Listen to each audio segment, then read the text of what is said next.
आपके आजू बाजू में जो इन्वायरमेंट रहता है वो बहुत ज़्यादा मैटर करता है। मेरे आजू बाजू में जो इन्वायरमेंट है बहुत पॉजिटिव इन्वायरमेंट है मेरे आजू बाजू में। मेरे हम्म। फ्रेंड्स है वो बहुत पॉजिटिव बोलते हैं, मतलब मेरी फैमिली है बहुत सपोर्ट करते हैं, तो इसकी वजह से प्रेशर तो इतना नहीं बनता था मेरे ऊपर। मैं आप जैसे पढ़ाते गए मैं वैसे लिखते गया और बाद में रिवाइज करते गया।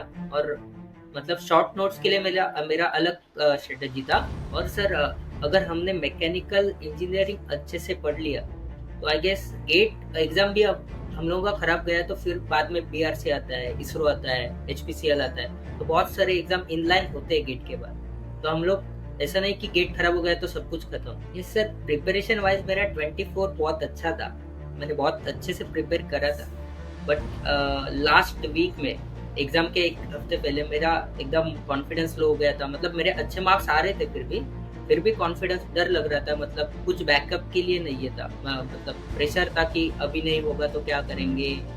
डिफरेंस यही था कि माइंडसेट, मेरा माइंडसेट एग्जाम लिखते वक्त एग्जीक्यूशन बेटर था इस साल। Hello everyone. In this session, we have GATE 2025 topper with us, Omkar Ravindra Malik. He belongs to Thane और उन्होंने बीटेक अपना AP Shah institute of technology से किया है। गेट 2025 की प्रिपरेशन के लिए एक्सर्जिक का फुल वीडियो कोर्स और सॉल्व कॉम्बो लिया था, और इससे पहले भी pro video course last year और सॉल्व कॉम्बो वगैरह लिया हुआ था। तो ऑलमोस्ट जितने भी कोर्सेज हैं वो इस अटेम्प्ट या पिछले अटेम्प्ट में मिला लो तो उन्होंने ओमकार ने लिए हुए। तो first of all congratulation Omkar. Thank you sir. और इससे पहले कि गेट के अटेम्प्ट से स्टार्ट करते हैं, इससे पहले कब गेट की प्रिपरेशन स्टार्ट की, वो अटेम्प्ट कैसे रहे? सर मैंने ऐसे ही मतलब 22 में दे दिया था, मतलब कॉलेज के साथ जब था। ओके। 2022 पास आउट हूँ तो मैंने मतलब लास्ट से में मुझे पता चला था कॉलेज में कि गेट करके उससे पीएसयू मिलती है सब। तो मैंने ऐसे ही यूट्यूब पे वीडियो देख देख कर मैथ्स पढ़ा, एफटी पढ़ा, ये सब पढ़ा और पास हो गया था सर 22 के अटेम्प्ट में। तो उसके बाद मैंने सोचा, मतलब पेपर डिफिकल्ट था 22 का। तो मैंने सोचा अगर मैं अच्छी से प्रिपरेशन करूँ, मतलब समझ के लूँ, तो हो जाएगा मेरा ये।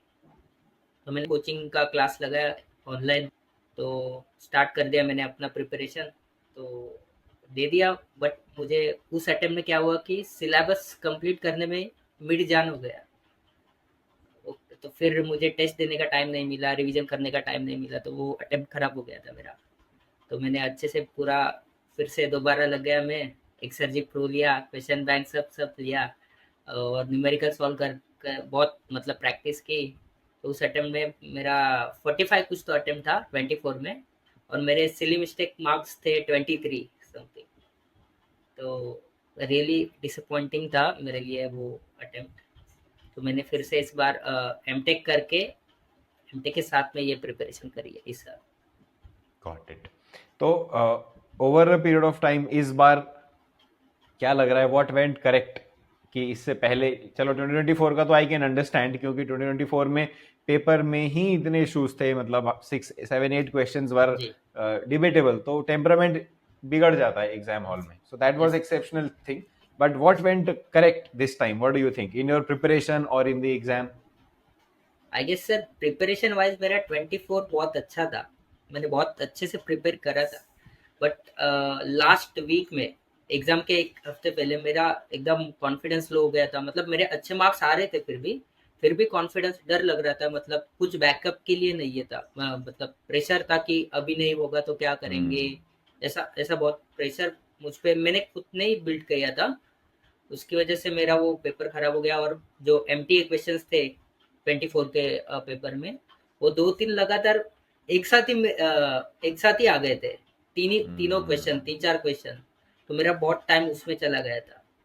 तो आई गेस डिफरेंस यही था कि माइंडसेट, मेरा माइंडसेट एग्जाम लिखते वक्त एग्जीक्यूशन बेटर था इस साल। और प्रिपरेशन वाइज तो 24 अच्छा था मेरा, इतना कुछ डिफरेंस नहीं। तो because you are preparing almost full time बोल सकते हैं, उस टाइम यस जॉब सर। नहीं था। Yes sir. तो बहुत से स्टूडेंट्स प्रिपेयर करते हैं ऐसे, and you are very much correct कि उस टाइम बहुत प्रेशर रहता है। जी सर। और जैसा जो तुमने बताया भी कि कैसे उस अटेम्प्ट में despite being so well prepared, yes sir. And में प्रेशर से खराब हो गया वो थोड़ा अटेम्प्ट, तो what tips would you suggest to such students जो फुल टाइम प्रिपेयर कर रहे हैं और ऑब्वियसली बीच में सेल्फ डाउट होता है, प्रेशर फील होता है, क्या टिप्स दोगे? सर मुझे ना घर से बहुत सपोर्ट था, मतलब तू कर लेगा, ये हो जाएगा, कुछ नहीं ऐसा, मतलब नहीं होगा फिर भी देख लेंगे। और सर अगर हमने मैकेनिकल इंजीनियरिंग अच्छे से पढ़ लिया तो आई गेस गेट एग्जाम भी अब हम लोगों का खराब गया तो फिर बाद में बीआरसी आता है, इसरो आता है, एचपीसीएल आता है, तो बहुत सारे एग्जाम इनलाइन होते हैं गेट के बाद। तो हम लोग ऐसा नहीं कि गेट खराब हो गया तो सब कुछ खत्म, वो बाकी की भी अपॉर्चुनिटीज है, वो भी कर सकते हैं। तो ऐसा इस साल तो मैं मुझ पे इतना प्रेशर नहीं था क्योंकि मेरा एमटेक भी चल रहा है, तो अच्छा बैकअप था मेरे लिए। बट एग्जाम में आई गेस काम रहना बहुत इम्पोर्टेंट हो जाता है। कामनेस के लिए आप कुछ भी कर, मेडिटेट करें या फिर ऐसे ही डिस्ट्रैक्ट करें खुद को एग्जाम के प्रेशर से, तो अच्छे से हो जाता है आपका। फ्रेंड्स के साथ बात करना, फ्रेंड्स का भी मुझे बहुत सपोर्ट था कि तेरे से हो जाएगा ये, तो इतना प्रेशर नहीं बनता आई गेस। इन सब चीजों का ध्यान, क्योंकि प्रेशर से ही आप पूरा, despite being everything in place, पूरी प्रिपरेशन हो, बट फिर भी प्रेशर से आपका अटेम्प्ट खराब हो सकता है। Yes sir.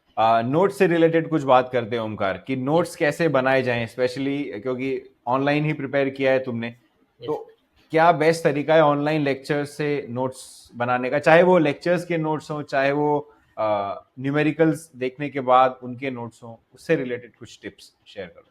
सर नोट्स तो एक बार आपने एक आध टॉपिक पढ़ा लिया, समझो मतलब मैं, आप जैसे पढ़ाते गए मैं वैसे लिखते गया और बाद में रिवाइज करते गया। और मतलब शॉर्ट नोट्स के लिए मेरा मेरा अलग स्ट्रेटजी था।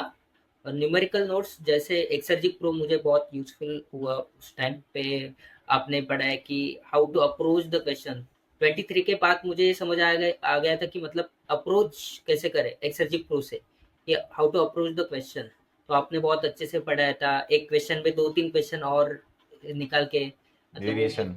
Yes sir. वो थर्मो में था, पिस्टन सिलेंडर अरेंजमेंट, वो वर्टिकल वाला अरेंजमेंट था, आपने बताया था कि अगर वो हॉरिजॉन्टल होगा तो कैसे होगा। तो ये सब में ना न्यूमेरिकल हो गया, उसके नीचे एक क्लाउड बनाता था और उस रेड पेन में लिखता था वो चीजें जो आपने बताई है, ये ऐसा हो सकता है, ये ऐसा हो सकता है, क्या लर्निंग है उसके न्यूमेरिकल के पीछे, ऐसा अप्रोच क्या होना चाहिए, ये सब मैं एक क्लाउड में लिख लेता था। और उसकी रिवीजन में हर एक एफएलटी से पहले करता था। Yes through out the year उसका रिवीजन नहीं होता था, वो बस तुम यस नोट्स लेते रहते थे, और एफएलटी जब स्टार्ट किया, शायद यस दिसंबर के आसपास किया यस होगा, सर तो यस उस टाइम पे फिर उससे पहले उसको रिवाइज कर लेते थे। Yes sir yes sir. Got it. और जो थ्योरी नोट्स हैं, जी उसका तो जैसे यू टोल्ड की शॉर्ट नोट्स बना लिए उससे, और शॉर्ट नोट्स का क्या रिवीजन प्रोसेस, स्पीड साइकिल कैसा रहती थी उसकी? सर शॉर्ट नोट्स भी मैंने सारे सब्जेक्ट्स के नहीं बनाने थे, मतलब सॉम हो गया जिसमें ज़्यादा फॉर्मूलेज है और ज़्यादा कॉन्सेप्ट्स है, सॉम जैसे हो गया, एफएम जैसे हो गया, मैथ्स हो गया, ज़्यादा फॉर्मूलेज है उसमें। प्रोडक्शन हो गया, उसमें ज़्यादा थेरी भी बहुत इंपॉर्टेंट है प्रोडक्शन में। तो ऐसे जो मेजर मेजर सब्जेक्ट्स है उसके मैंने शॉर्ट नोट्स बनाए थे। तो मैं क्या करता था कि अगर हम देखेंगे तो ऑलमोस्ट 90% फॉर्मूले हम लोगों के हो जाते हैं न्यूमेरिकल से, बायट हो जाते हैं, मतलब न्यूमेरिकल सॉल्व करते अपने हम लोगों ने इतने न्यूमेरिकल सॉल्व किए होते कि हो जाता है वो अपने आप बायट। जो नहीं होते मैंने उन उन चीज़ों को लिख लिया था कि ये फॉर्मूला मैं भूल रहा हूँ। ऐसे मेरे एंड दिसंबर खत्म होने तक 3 शीट तैयार हो गए थे। इस 3 शीट में जितने भी फॉर्मूले मुझे ध्यान में नहीं रहते, समझ तो गया। मैं वही पढ़ता था, एक हर एक एफएलटी पहले वो पढ़ता था, न्यूमेरिकल नोट्स पढ़ता था। जनवरी में पूरा वही रिवाइज किया मैंने सर। ये एक काफी इंटरेस्टिंग स्ट्रेटजी है, क्योंकि क्या है कि क्वेश्चंस, जो बहुत से ऐसे टॉपिक हैं जो आप, इनके क्वेश्चन आते ही रहेंगे, आप कैसे बोलोगे, जैसे स्टेडी फ्लो एनर्जी इक्वेशन हो गया, थर्मोडायनामिक्स फर्स्ट लॉ हो गया, इनके क्वेश्चन आएंगे ही आएंगे, मतलब आप कैसे भूल सकते हो, भूल ही नहीं पाओगे, आपको मिल ही जाएगा क्वेश्चन हर टेस्ट में। तो बट ऐसे क्वेश्चंस, मतलब ऐसे ही आप अगर बहुत सारे टेस्ट दोगे, स्टॉप एक सब्जेक्ट फुल लेंथ टेस्ट, तो 80-90% फॉर्मूले उसमें आ जाएंगे, बट जो नहीं आ रहा है वो गेट में, वो भी आ सकता है ना, गेट में तो कुछ भी आ सकता है। तो एक बड़ी यूनिक स्ट्रेटजी है ये, it's a combination of short notes as well as numericals. So if any student want to try this approach, definitely they can try and see how it goes. आपने पूरे प्रिपरेशन में ऐसा कोई phase, ऐसा incident जहाँ पे difficult रही journey उस फेज में, एज यू टोल्ड कि योर फैमिली का यू आर हैविंग अच्छा सपोर्ट, बट स्टिल एक टफ फेज रहा, और तो उस टाइम को कैसे हैंडल किया, इससे रिलेटेड कुछ इंसिडेंट याद आ रहा है क्या? जी सर, यस सर। तो सर जैसे 24 का अटेम्प्ट हुआ, मैंने मेरा जो पिछले साल जितना क्वेश्चन अटेम्प्ट हुआ था 45, उस साल भी उतना ही हुआ 45 क्वेश्चन। तो मैंने कुछ इम्प्रूव किया ही नहीं, एक साल बैठ के कुछ इम्प्रूव हुआ ही नहीं। यही घर पे आके बैठा था, 45 क्वेश्चन ही अटेम्प्ट किए मैंने। मेरा एक और भी दोस्त है, वो भी प्रिपेयर कर रहा था, उसने 48 किए थे। तो ऐसा मतलब मेरे दिमाग में चल रहा था मैंने क्या किया, और बाद में पता चला उस 45 में से भी बहुत गलत हुए हैं मेरे। तो बहुत मतलब मुझे खुद पे बहुत गुस्सा आया था उस टाइम पे कि अब क्या कर दिया मैंने। एक साल अच्छे से प्रिपेयर किया था, अच्छे मेरे एफएलटीज में भी बहुत अच्छे मार्क्स आ रहे थे पिछले साल। तो पूरा मिस कर दिया था मैंने एग्जाम में, पूरा गड़बड़ कर दिया था। तो इसलिए मतलब मेरे पापा ने बोला कि ऐसा थोड़ी ना होता है, एक एग्जाम थोड़ी ना डिसाइड करके आपने एक एग्जाम सर डिसाइड नहीं करते है गेस बिल्कुल। कि आपने कितनी मेहनत करी है। रिजल्ट रिजल्ट शो होता है, बट एक अपने एक दिन खराब हो गया तो एक हो दिन गया, हो सकता है खराब, हो सकता बिल्कुल है, यस। बिल्कुल। तो मेरे पापा ने बोला कि कुछ नहीं, और भी आगे चैलेंजेस आएंगे, वो ऐसे मतलब मुझे बहुत मोटिवेट किया उस टाइम पे हम्म। मम्मी ने मेरे। तो आई गेस उसके बाद मैंने एक्सी का पेपर बिना प्रेशर के दिया था। उसके बाद हम्म। ऐसे ही मतलब मुझे एमटेक करने का कुछ भी मन नहीं था मेरा। मेरी हम्म। मम्मी बोली जाओ दे के आओ पेपर, बाद में हम्म। सोचेंगे एमटेक करना है नहीं करना है। तो हम्म। दे के आ गया, रिजल्ट लग गया। मैंने एज एक्सपेक्टेड था मुझे मैकेनिकल रैंक कुछ खास नहीं आने वाली, तो 1236 कुछ तो रैंक थी मैकेनिकल।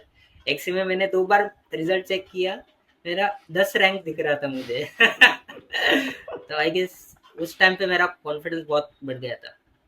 तो ये समझ में आ गया कि इट्स प्रेशर का ही गेम है यहाँ पे। Just once you cover the syllabus and concepts, अगर आप यस प्रेशर फ्री हो, मिस्टेक्स कम होंगे, मार्क्स अच्छे आएंगे। Yes sir. I guess sir pressure तो आई गेस आपके आजू बाजू में जो इन्वायरमेंट रहता है वो बहुत ज्यादा मैटर करता है। मेरे आजू बाजू में जो इन्वायरमेंट है बहुत पॉजिटिव इन्वायरमेंट है मेरे आजू बाजू में। मेरे हम्म। फ्रेंड्स है वो बहुत पॉजिटिव बोलते हैं, मतलब मेरी फैमिली है बहुत सपोर्ट करते हैं। तो इसकी वजह से प्रेशर तो इतना नहीं बनता था मेरे ऊपर। फिर भी मैंने खुद पे बना लिया था 24 के अटेम्प्ट में। इस बार तो कुछ हम्म। प्रेशर नहीं लिया था मैंने। हम्म। एक और एक सही दिन बात पहले, है। यस सर, एक दिन एक पहले दिन मेरे, पहले। यस, इस अटेम्प्ट में एक दिन पहले यही बोल रहा था खुद को कि अगर पेपर हो जाता है खराब तो हो जाने तो, एमटेक है, एमटेक का प्लेसमेंट ले लेंगे। Correct correct correct correct, it always helps. ये एक इट्स नॉट अ यूनिक ऐसा, ये वन ऑफ चीज नहीं है, थ्रू आउट द ईयर्स मैंने ये देख लिया है कि जो यस प्रेशर सर, में, कम प्रेशर में अटेम्प्ट देते हैं, उनकी एक्यूरेसी ज्यादा होती ही है। Yes sir. एक और पॉइंट इसमें है जो आज की डेट में मुझे काफ़ी रेलेवेंट लगता है, और ये चीज़ मैं काफ़ी टॉपर्स को इस बार पूछ रहा हूँ, कि जो डिस्ट्रैक्शन है सोशल मीडिया का, रील्स का, इन सब न्यूज़ देखते रहते हैं लोग बहुत ज़्यादा, स्पेशली अभी इस एज में। तो व्हाट डू यू थिंक कि कैसे उसको, डिस्ट्रैक्शन को हैंडल किया जाए as an aspirant? I guess sir मैंने आपका ही एक वीडियो देखा था, उसमें आपने बोला था कि अगर हम रील्स को स्क्रॉल करते हैं, वो 30 सेकेंड्स का कुछ रेट रहता है, तो हम लोगों का अटेंशन स्पैन बहुत कम हो जाता है अभी। आपका वो वीडियो भी है एक्सरजिक के वो ऐप पे, तो वो मैंने देखा था। मेरा एक इंस्टाग्राम तो बहुत, मैं सोशल मीडिया ज़्यादा यूज़ भी नहीं करता। इंस्टाग्राम एवरेज टाइम मेरा 3 मिनट है कुछ। तो, तो इतना तो सोशल मीडिया से मैं बहुत दूर हूँ। और टेलीग्राम ग्रुप में मैंने देखा कि अभी देख रहा था मैं, मतलब कि बहुत ज़्यादा नेगेटिविटी है, मतलब कुछ भी बोलते रहते हैं वो लोग। उससे दूर ही रहना चाहिए ज़्यादातर, आपके लिए बेटर रहेगा। जितना ज़्यादा पॉजिटिव रहोगे उतना ज़्यादा बेटर है। बिल्कुल, मतलब और एक ऐसी चीज़ है जो कि मैं मतलब ऐसे, जैसे तुमने बोला कि मैंने ये चीज़ बोली है अटेंशन से रिलेटेड, तो ऐसा नहीं यस कि बस बोलने की बात है।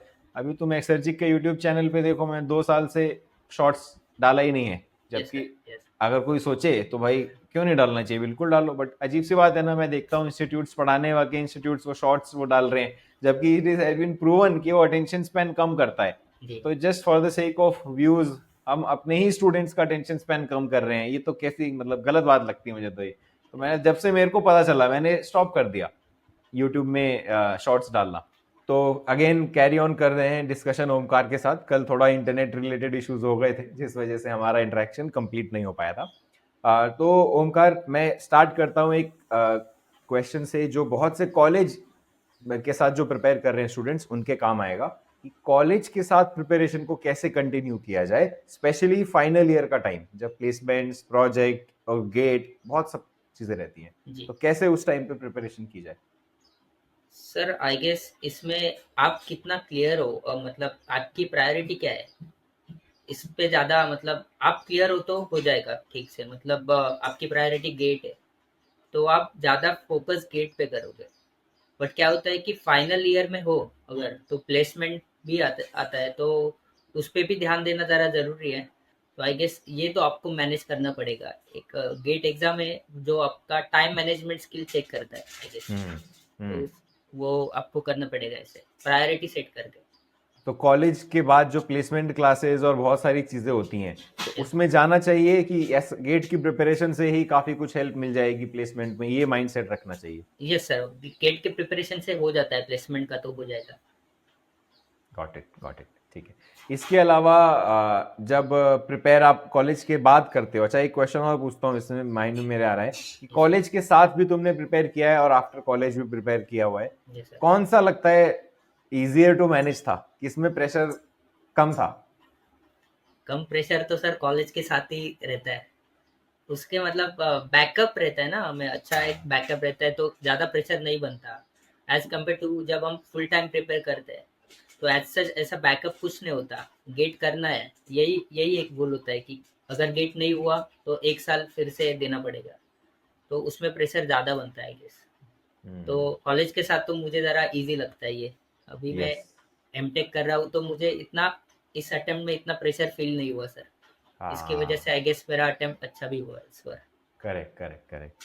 ये कॉमन पॉइंट है अक्रॉस डिफरेंट टॉपर्स कि जब प्रेशर कम रहेगा तो आप बेटर परफॉर्म कर पाओगे। और कॉलेज से निकलने के बाद जनरली अगर आप जॉब या एमटेक नहीं कर रहे हो तो आप पे प्रेशर ज़्यादा ही होगा। यस तो सर। इसीलिए बेटर है कि आप कॉलेज वाले ईयर को यूटिलाइज करो। मैक्सिमम स्टूडेंट सोचते हैं कि अभी तो कॉलेज से निकलते हैं उसके बाद सोचेंगे, बट यस वो फिर सर। आपके लिए मुश्किल हो जाएगा यस अगर आपको गेट में यस टॉप रैंक लाना है। Yes sir. अच्छा, इसमें कोई फेवरेट सब्जेक्ट था तुम्हारा? Yes sir, thermodynamics. सर मतलब वी कैन इमेजिन इट, मतलब हीट ट्रांसफर हो रहा है, ये समझ में आता है सर। सिस्टम में हीट आ रही है, जा रही है बाहर, वर्क डन हो रहा है, पिस्टन सिलेंडर, ये सब इमेजिन कर सकते हैं मतलब। तो उसमें मुझे बहुत कंफर्टेबल था मैं, कंफर्टेबल थे। थर्मोडायनेमिक्स। यस और सर। कैसे उसकी कोई टिप्स देना चाहोगे स्टूडेंट्स को थर्मोडायनेमिक्स सब्जेक्ट रिलेटेड, या कोई भी सब्जेक्ट स्पेसिफिक टिप्स जो वो फॉलो करें? सर एक है, मतलब मैंने जेई की प्रिपरेशन नहीं करी थी, हम्म। तो मेरा मैकेनिक्स पहले से वीक ही था मतलब। तो मैंने क्या किया, करा था कि मैंने आपका कोर्स लिया। तो उसमें मैंने एक्सर्जिक प्रो, मतलब बेसिक बेसिक पता था मुझे, मैकेनिक्स में ट्रस है, फ्रिक्शन है, ये सब पता था बेसिक। तो फिर मैंने उस पर टाइम देना छोड़ दिया। मैंने हम्म। सोचा कि एक सब्जेक्ट छोड़ देता हूँ मैकेनिक्स, बाकी सब मैं कर लूँगा, हम्म। मैकेनिक्स छोड़ देता हूँ। बट ऐसा नहीं कि पूरा छोड़ देना है। मैंने ट्रस किया था, फ्रिक्शन करा था, सर्कुलर मोशन और वेलोसिटी वाला, तो वो वाला टॉपिक मुझे अच्छे से आता है। हम्म। अभी भी जो 2 मार्क्स बना है इंजीनियरिंग मैकेनिक्स में, वो ट्रस वाला क्वेश्चन था, और एक सर्कुलर मोशन वो वाला इजी बेसिक क्वेश्चन था उसमें। बेसिक क्वेश्चन था, राइट? हाँ, तो वो बन गया था मेरे से। हम्म। तो ऐसे मैकेनिक्स के लिए मैंने ये वाला यूज किया था कि ज़्यादा टाइम मत वेस्ट करो उसमें, नहीं आता तो नहीं आता, बाकी के हम्म। सब्जेक्ट है उसमें आप हम्म। स्कोर हम्म। कर सकते हो। हम्म। और मैं ये बोलना चाहूँगा कि रेफरेंस बुक यूज मत करो। हम्म। क्या होता है कि सर रेफरेंस बुक आप कर तो लोगे, बट उसमें बहुत ज़्यादा इरिलेवेंट क्वेश्चंस भी होते हैं हम्म। रेफरेंस बुक में, और उसमें आपका बहुत ज़्यादा टाइम वेस्ट होता है। तो एक रेफरेंस बुक से अच्छा है कि आप एक्स्ट्रा टेस्ट सीरीज एक परचेस कर लो, तो उसमें हम्म। आपको रिलेवेंट क्वेश्चन भी मिलेंगे, अच्छी से प्रैक्टिस भी हो जाएगी। ये। करेक्ट बात है, क्योंकि यस। काफी रेफरेंस बुक से अगर आप क्वेश्चन प्रैक्टिस करने जाओगे तो एक ही टाइप के क्वेश्चन काफी सारे मिल जाएंगे रिपीटेटिव, और कभी कभी बहुत से क्वेश्चन मिलेंगे जो गेट स्पेसिफिक नहीं है, क्योंकि वो गेट की बुक नहीं है ना, वो किसी एक सब्जेक्ट की बुक है। Yes sir. तो सब्जेक्ट में बहुत कुछ है पढ़ने को जो कि गेट के लिए रेलेवेंट नहीं हो सकता है। यस तो सर। इस चीज का आपको डेफिनेटली इसमें ध्यान रखना है। यस।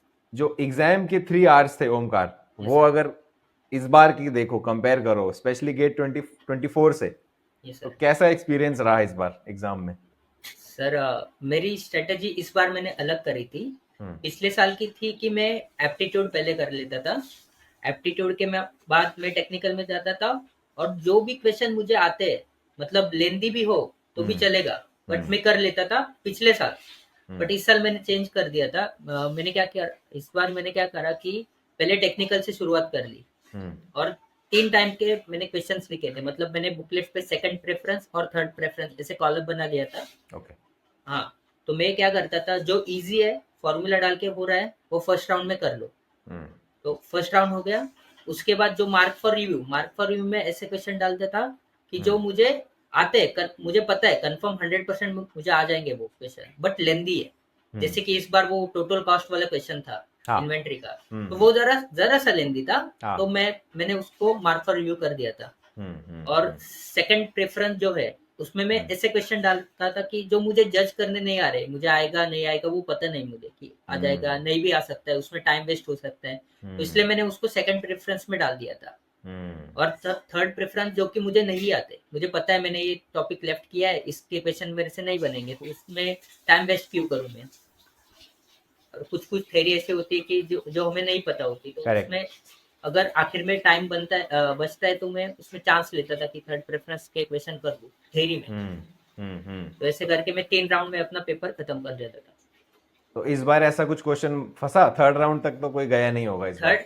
थर्ड राउंड तक तो नहीं गया सर, इस बार नहीं गया था। Yes, sir. सिली मिस्टेक्स जो थी, जो टेस्ट सीरीज में होती होंगी, Yes, वो sir. कैसे प्रिवेंट करते थे, कैसे? क्योंकि इस बार सिली मिस्टेक्स की गेम है, मतलब sir, जिसने yes. ज्यादा सिली मिस्टेक की उसके कम मार्क्स आ रहे हैं। कॉन्सेप्ट वाइज तो काफी सारे मतलब डुएबल इजी क्वेश्चंस थे। Yes, तो sir. सिली मिस्टेक्स कैसे प्रिवेंट करते थे, कैसे टेस्ट सीरीज में इंश्योर करते थे कि ना हो सिली मिस्टेक्स? Yes. सर मैं क्या करता था कि अगर एक मैंने टॉपिक वाइज दी है, कुछ ना कुछ तो सिली मिस्टेक हो ही रहेगी। तो मैं क्या करता था कि जो भी सिली मिस्टेक हुए मैं एक बार लिख लेता था कि मैंने क्या गलती करी है। वो टॉपिक वाइज वन में मैंने ये गलती करी है लिख लेता था। तो मैं अगली बार जब उस सब्जेक्ट की टेस्ट देता था, तो उसको फिर से पढ़ लेता था। एक बार पढ़ लेता था कि ये मिस्टेक हुई है मेरे से। ऐसे सब्जेक्ट स्पेसिफिक मतलब मिस्टेक रहती है। प्रोडक्शन में आपकी यूनिट की गलती बहुत ज्यादा होती है, सॉम में कैलकुलेशन मिस्टेक हो सकती है। ऐसे मतलब अलग अलग सब्जेक्ट के लिए अलग अलग मिस्टेक्स होने के चांसेस है सर। तो ऐसे मैं लिख लेता था। और सिली मिस्टेक का और एक है सर, कि मैंने जब FLT दे रहा था, तो उसमें मैंने देखा था कि जो इजी वाले टेस्ट है, तो उसमें मेरे ज्यादा गलतियां हो गए। जैसे कि मतलब एक एक्सर्जी की टेस्ट है इजी वाली, उसमें मेरे 66 मार्क्स बने थे, और टॉपर कुछ तो 90 का था। तो मैंने बहुत गलतियां कर दी थी उसमें। और मैंने क्या करता था कि टेस्ट सीरीज में FLT1 है, मतलब FLT1 में मेरा माइंडसेट क्या था कि मैंने स्टार्ट कर दिया, मुझे अप्रोच करना नहीं आ रहा, स्टार्टिंग में मुझे डिफिकल्ट लग रहा था, ये सब जो भी थॉट प्रोसेस था मेरा पेपर के टाइम पे, वो मैं लिख लेता था। तो वो बाद में पढ़ लेता था। और मैंने ये भी लिखा था इस बार का पेपर जो इजी था, तो मैंने इजी वाले में लिखा था कि जब पेपर इजी आता है तो मेरा कंसंट्रेशन लैप्स होता है। ऐसे तो वो मैं पढ़ के गया था अपने गेट के पेपर के पहले। तो इस बार मैंने वो मुझे याद आया कि मैंने एक लिख के रखा है, तो कंसंट्रेशन बना के रखना है इजी पेपर में। Yes sir, yes sir. क्योंकि जो अच्छे से तैयारी करते हैं ना, उनके साथ ऐसा होता है कि Yes, sir. इजी पेपर आता है तो कभी कभी उनको भरोसा भी नहीं हो पाता और अपने पे डाउट करने लग जाते हैं कि अरे यार इजीली बन रहा है, सही हो रहा है, नहीं हो रहा है। Yes, sir, yes. मतलब खुद पे डाउट होने लग जाता है, यस सर, स्पेशली अगर आपने अच्छे से तैयारी की है और इजी पेपर आ जाए बहुत। यस सर, यस तो सर। ये आपको टेस्ट सीरीज से आप एनालाइज करो और चीजों को लिखो, इतना इंपॉर्टेंट पॉइंट है, क्योंकि आपके दिमाग में इतनी सारी चीजें, इतने कॉन्सेप्ट, रिवीजन सब कुछ करना है ना। Yes, क्या जा रहा है उसको पेपर में, कहीं नोट्स में, कहीं भी लिख लो और बीच बीच में गो थ्रू कर लो, ताकि आपको याद रहे कि मेरी स्ट्रेटेजी में क्या क्या छोटे छोटे टिप्स मैंने लिखे हुए हैं। Yes, sir. तो ये बहुत वैलिड, बहुत इंपॉर्टेंट पॉइंट है। Yes, sir. अच्छा, towards the end of discussion Omkar, ऐसा कोई पॉइंट जो मिस हो गया हमारे डिस्कशन में, या ऐसी कोई क्वालिटी जो तुमको लगता है कि गेट एस्पिरेंट में जरूर होनी चाहिए, तो वो क्या होंगी ऐसे टिप्स या ऐसे पॉइंट्स? सर 2 चीजें हैं, मतलब एक तो रिवीजन का। सर मतलब मैं जब प्रिपेयर कर रहा था, फुल टाइम प्रिपेयर कर रहा था, तो मुझे रिवीजन का बहुत मतलब कुछ समझ नहीं आ रहा था कैसे रिवीजन करे लास्ट के 2 मंथ्स में। तो उनके लिए मैं बोलना चाहूंगा कि मेरा नवंबर तक सिलेबस खत्म हो गया था, ठीक है। तो मेरे पास 2 महीने है अप्रोक्सीमेट। तो मैं क्या करता था कि टेस्ट सीरीज है, टॉपिक वाइज है, सब्जेक्ट वाइज है। हाँ, तो मैंने 3 दिन का गैप था, 1 2 3 4 को टेस्ट, फिर 5 6 7 8 को टेस्ट जैसे कर देता था 2 महीने के लिए। तो हम्म 1 2 3 में क्या करता था मैं, सारे टॉपिक वाइज में कर लूंगा 1 2 3 तारीख में। तो मेरे सारे सब्जेक्ट्स कवर हो रहे हैं न्यूमेरिकल के साथ, वो भी तो सारे कॉन्सेप्ट भी कवर हो जाते हैं आराम से। तो 4 को टेस्ट दूंगा, तो 4 को मुझे पता चलेगा मेरा वीक टॉपिक कौन सा है, ये मैं लिख लेता था टेस्ट सीरीज के एनालिसिस के दौरान।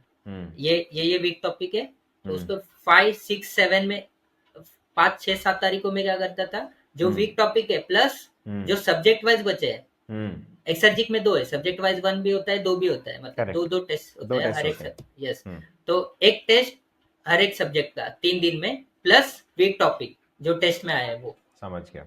फिर से 3 दिन के बाद वो साइकिल सब्जेक्ट वाइज हो गया, अभी दूसरी सब्जेक्ट वाइज, फिर से वीक टॉपिक्स जो दूसरे टेस्ट के बने हैं। फिर 3 दिन का गैप आया, उसमें मैं प्रो के क्वेश्चन लगा दूं, फिर 3 दिन क्वेश्चन बैंक लगा लूं। ऐसे मतलब साइकिल चलते रहता था, क्वेश्चन की प्रैक्टिस हो रही है, सब सारे सब्जेक्ट कवर हो रहे हैं, तो एकदम प्रेशर नहीं बनता उससे। प्रेशर नहीं बनता है। Yes sir. और एक बार, हाँ, सेकंड पॉइंट, तुम 2 पॉइंट बोले थे तुमने, यस तो I was sir. Waiting. Sir second point ये है कि क्या होता है कि बहुत मतलब गेट का सिलेबस वाइड है जरा, तो हम लोग क्या करते हैं कि ये चीज कर लूँ, वो भी चीज कर लूँ, ये भी चीज कर लूँ। पढ़ने के टाइम तो पढ़ लेते हैं हम लोग सर, बट रिवाइज नहीं कर पाते। तो मैं बोलना चाहूंगा बहुत ही मतलब एक कंसाइज लिमिटेड रिसोर्स यूज करो आप, मतलब जिससे कि आपकी रिवीजन लास्ट में अच्छी से हो जाए, और आपको कुछ प्रेशर, मैंने ये भी नहीं पढ़ा, वो भी नहीं पढ़ा, ये भी ऐसे मतलब थॉट्स आते हैं कि मेरे पिछले बार यही हुआ था कि सर मैंने प्रो नहीं पढ़ा, ये मेरे दिमाग में आ रहा था मैंने प्रो नहीं पढ़ा, क्वेश्चन बैंक के क्वेश्चन नहीं सॉल्व किए, ये नहीं सॉल्व किया, तो ऐसे मतलब जो नहीं किया है वो याद आता है सर एंड में होता है। तो इसलिए आप सब कुछ तो नहीं कर सकते सर, लास्ट वीक में सब कुछ तो नहीं कर सकते, तो इसलिए जितना लिमिटेड रिसोर्स यूज करोगे उतना आपके लिए ज्यादा अच्छा रहेगा, जितना सिंपल रखोगे उतना अच्छा है सर। करेक्ट बात है, क्योंकि आपको बहुत सारी चीजें बाहर भी यूट्यूब में दोस्तों से आपको पता चलती रहेंगी कि ये भी देख सकते हैं, वो भी देख सकते हैं। अब पॉसिबिलिटी तो बहुत कुछ की है, पॉसिबिलिटी तो कुछ भी आ सकता है।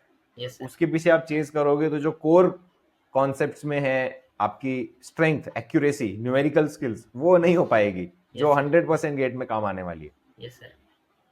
और सर एक चीज है कि मैंने टेस्ट सीरीज के एनालिसिस के दौरान वो एक शीट बना लिया था, मतलब वो मैं एंड में यूज करने वाला था, इसलिए मैंने वो बनाया था कि मैं क्या करता था, एक शीट पे 65 क्वेश्चन लिख लिए, मतलब ये क्वेश्चन से ग्रामर है, ये क्वेश्चन सॉम का कौन से टॉपिक, एसएफडी बीएमडी का है टॉपिक, तो वो मैंने लिख लिया था। और उसमें ये भी लिखता था कि ये इनकरेक्ट हुआ है, ये करेक्ट हुआ है, बट इसमें टाइम लगा है मुझे, ये मैं लिख लेता था। तो जैसे ही एक हफ्ता चालू हो गया, लास्ट का एक वीक में मैंने यही वो शीट उठाया, वो शीट में देखा मेरा ये इनकरेक्ट हुआ था, वो कर लिया मैंने, वो क्वेश्चन किए, जो स्किप करे मैंने क्वेश्चन वो देख लिए, ऐसे में मैंने लास्ट वीक में यही रिवाइज किया है बस। और सारे टॉपिक वाइज सब्जेक्ट वाइज इतने ही रिवाइज किए हैं। तो बेसिकली जो टेस्ट सीरीज का एनालिसिस है उसको आप समराइज करके पेपर में, नोट्स में, कहीं पे भी लिखें, और आप देख सकते हैं कि किस टाइप की मिस्टेक्स आप करते थे और क्या क्या मिस्टेक्स होती थी, उसकी भी आपके पास नोट्स है। तो आपके माइंड में ये फील रहना चाहिए कि मैं जो जो गलतियां करता आया हूं वो मैंने अपने पास लिखी हुई है और मैं उनको रिवाइज कर रहा हूं, तो आपका कॉन्फिडेंस भी हाई रहेगा, और नॉट जस्ट कॉन्फिडेंस, आपकी मिस्टेक्स भी कम होगी क्योंकि आप गो थ्रू कर रहे हो अपने मिस्टेक से बार बार। Yes sir. ठीक है, गॉट इट। तो बहुत सही पॉइंट शेयर किए ओमकार तुमने थ्रू आउट द डिस्कशन। हालांकि हमारा डिस्कशन दो तीन पार्ट में डिवाइड हो गया इंटरनेट के वजह से, बट आई एम श्योर जब ये कंबाइंड वीडियो देखेंगे स्टूडेंट्स तो उनको बहुत अच्छे काम के टिप्स मिलेंगे अपनी गेट प्रिपरेशन जर्नी के लिए। Once again, I congratulate you, Omkar, for your success in GATE 2025, and I wish you all the best for your future journey. Thank you, sir. Thank you. Most welcome.